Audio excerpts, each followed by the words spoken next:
In this short video, we will discuss the graphical concept of a plus b whole square is equal to a square plus b square plus 2ab.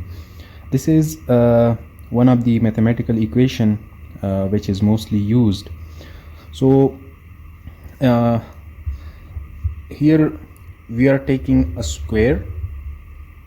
A square mean having all a geometrical shape, having all the four sides are of same size.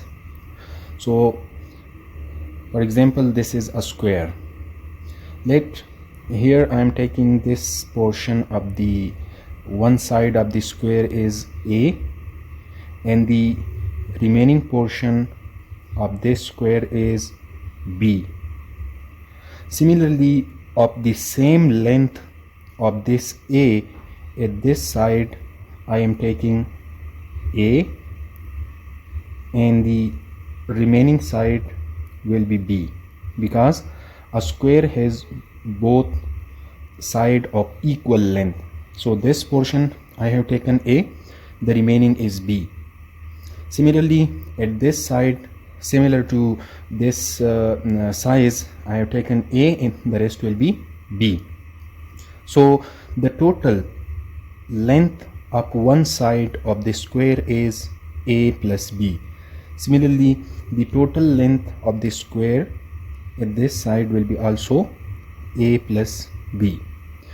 Now we know that the area of the square is side zarb side multiplied by side, so that is a plus b whole square. मतलब ये side और ये side अगर हम multiply कर लें, so that will be the area of this square.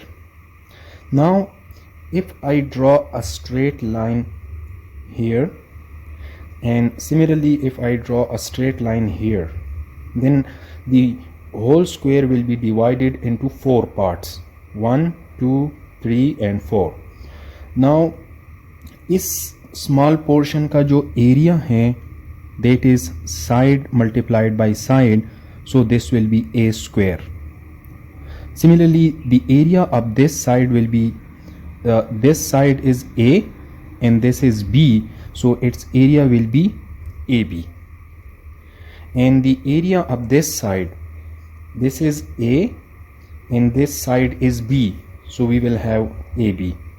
Similarly, the area of this side, this is b और ये भी हमारे पास जो है b है, so the area of this side is b square.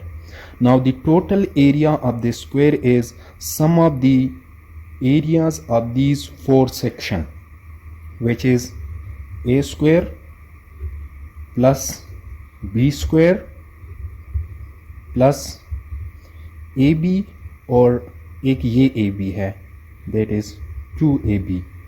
So the area of the whole square is equal to a square plus b square plus 2ab. This is a graphical concept of the equation.